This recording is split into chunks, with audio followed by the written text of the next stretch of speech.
इस वक्त हमारे साथ मौजूद हैं उत्तराखंड के योग ब्रांड एम्बेसडर तिलराजप्रीत कौर। आइए उनसे बात करते हैं। जिस तरह से चाहे उत्तराखंड हो या फिर देश और दुनिया में भी उन्होंने योग सिखाने का काम किया है और उत्तराखंड में आज एक यूनिवर्सिटी के अंदर अपने आप प्रशिक्षण बच्चों को दे रही हैं। आइए उनसे बात करते हैं कि क्या कुछ रहा उनका सफ़र योग को लेकर के। स्वागत है आपका। पहले मेरी तरफ से नमस्कार सबको। और मेरे लिए बहुत सौभाग्य की बात है कि आज मैं आपके समक्ष अपनी विचार रख रही हूँ। तो योगा एक ऐसी चीज़ है कि हम एक फील्ड, एक पर्टिकुलर पर्सन ही नहीं कर सकता, बल्कि बच्चे से लेके बूढ़ा हर कोई इंसान कर सकता है। तो इसके लिए हमें कुछ ज़्यादा ऐसा नहीं करना पड़ता कि हाँ बहुत सारा खर्च हो, कुछ फाइनेंशियली हमें नहीं देखना पड़ता कि हम फाइनेंशियली वीक हैं तो हम तब नहीं कर सकते हैं, बल्कि हमें अपने आप को स्वस्थ रखने के लिए सिर्फ एक मैट और सबसे ज़्यादा क्या ज़रूरत है कि हमें खुद का होना। तो सिर्फ हमारा खुद का होना ही योग को एक बुलंदी पर पहुंचा सकता है। जैसे कि योग तो काफ़ी महत्वपूर्ण है, चाहे हमारे जीवन शैली से लेकर हो, लेकिन अगर हम आपकी ही बात करें कि किस तरह से आपने कहाँ से शिक्षा इसके लिए है योग की। अगर मेरी बात करो तो मैं अब योग को अपनी ज़िंदगी बोलती हूँ कि अगर योग नहीं है तो दिलराज का वजूद ही नहीं है। तो अगर योग है तो मैं आज हूँ। अगर मेरी ज़िंदगी में योग ख़त्म होगा तो बहुत सारे सबूत मिल चुके हैं कि जिस टाइम पे मेरी ज़िंदगी में योग को मुझसे पिछाड़ा जा रहा था तो उस टाइम पे मैं अब ख़त्म होती जा रही थी, लेकिन शायद वो योग ही था जिसकी वजह से मैं दोबारा खड़ी उठी, दिमाग से, बॉडी से। योग एक ऐसी चीज़ है कि अगर हम मेंटली वीक पड़ते हैं तो योग हमें मेंटली भी स्ट्रॉन्ग करता है। तो अगर हम उन सब चीज़ों को हम साथ में लेके चलें तो हमारी ज़िंदगी में ये बात ही नहीं आ सकती कि हम किसी चीज़ से पीछे हट सकते हैं। तो मैंने बचपन से ही योग को, जब मुझे किसी टाइम पे समझ नहीं थी कि मैं क्या कर रही हूँ, तो मेरी फैमिली थी उस टाइम पे मेरे को समझाने के लिए, आगे बढ़ाने के लिए, और उस चीज़ को इंटरेस्ट मेरा जितना बढ़ाया तो वो मेरी फैमिली का ही मैं उनको बोलूँगी कि हाँ भाई उन्होंने ही किया। तो टाइम टू टाइम जब मैं कॉम्पिटिशन्स करती गई तो उसके बाद अपने आप ही एक लालच पड़ गया था। तो मैं मानती हूँ कि मेरी ज़िंदगी का सबसे अच्छा लालच था, सबसे अच्छी भूख थी कि मेडल जीतने की। तो जब मेडल जीतने की भूख आई तो फिर ये था कि मुझे टॉप पे रहना है। तो टॉप पे रहने की भूख ने ही मुझे आज तक यहाँ तक पहुँचा दिया। तो मैं बहुत खुश हूँ कि मुझे किसी और की भूख की वजह नहीं है, बल्कि एक मेडल जीतने की, एक टॉप पे रहने की भूख रही थी हमेशा। जैसे कि आपने बताया कि बहुत छोटी सी उम्र में आपने योग को अपना जीवन बना लिया था। प्रेरणा आपको आपके परिवार से मिली है, लेकिन हम आपकी बात करें, उत्तराखंड में आप योग सिखा रही हैं, तो यहाँ पे उत्तराखंड सरकार का कितना रोल आपके लिए है? बात करें तो सरकार का तो बहुत सारी चीज़ें सहनी पड़ती हैं। तो हो सकता है मैं आज उस चीज़ को नेगेटिव वे में नहीं बोलूँगी, बल्कि शायद वो चीज़ें होनी अच्छी हो गई कि उसने मुझे बहुत हिम्मत दी, मुझे बहुत स्ट्रॉन्ग कर दिया। तो शायद वो मेरे को प्रूव करने के बारे में ही प्रूव ही करना था कि हाँ मैं इस काबिल हूँ कि मैं इस पद को संभाल सकती हूँ।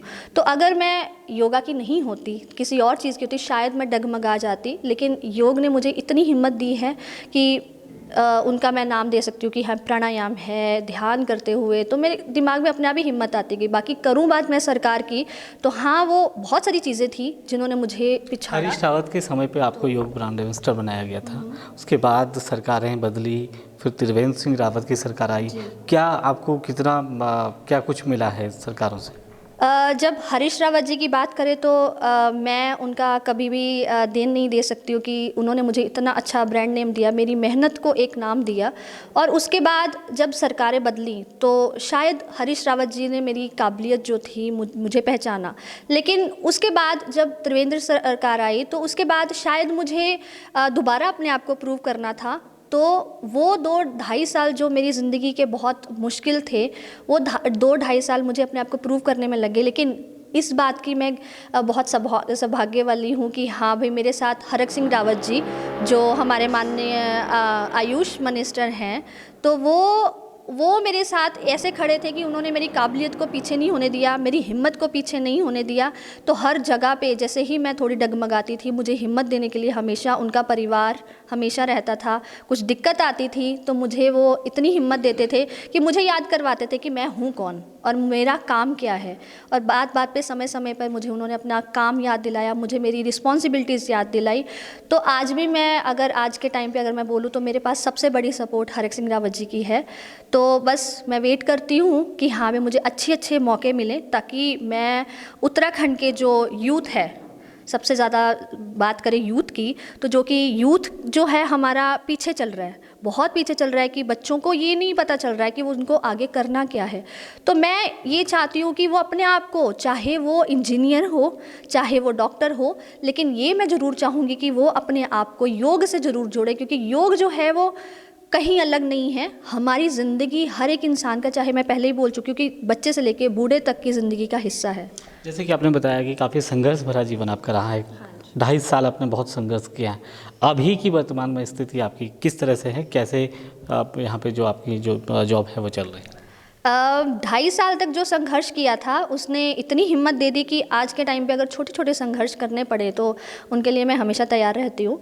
तो आज के टाइम पे भी ऐसा नहीं है कि लाइफ बहुत इजी रहती है। अगर हम किसी चीज़ के लिए आगे बढ़ रहे हैं तो ऑब्वियस बात है कि हमारी लाइफ में हर्डल्स आएंगी ही।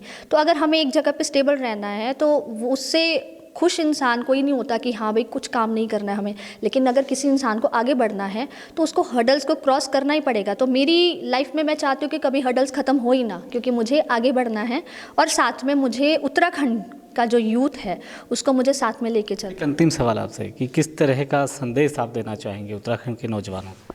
मैं यही संदेश देना चाहती हूँ कि हमारी ज़िंदगी में ऐसा नहीं होता है कि कभी किसी की लाइफ में कोई परेशानी ना आए। बहुत सारी परेशानियाँ आती हैं और ऐसा कोई इंसान नहीं है जिसकी लाइफ में परेशानी नहीं आती है।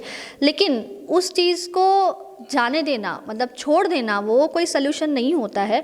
मैं चाहती हूँ कि हमारा जो उत्तराखंड का यूथ है, चाहे छोटा बच्चा है, यूथ जिसकी मैं बात कर रही हूँ, जो आज के टाइम पे सुसाइड करते हैं छोटी छोटी बातों पे, तो वो सुसाइड करना जो है वो सोल्यूशन ना समझे, बल्कि उस चीज़ से लड़े। लेकिन उसके बाद, जब लड़ने के बाद वो जब जीत होती है, उससे बड़ी खुशी ज़िंदगी में नहीं मिल सकती है कि उस जीत का क्या खुशी होती है। तो मैं ये चाहती हूँ, लड़ो, अपना हक लो, अपना हक से पीछे मत हटो।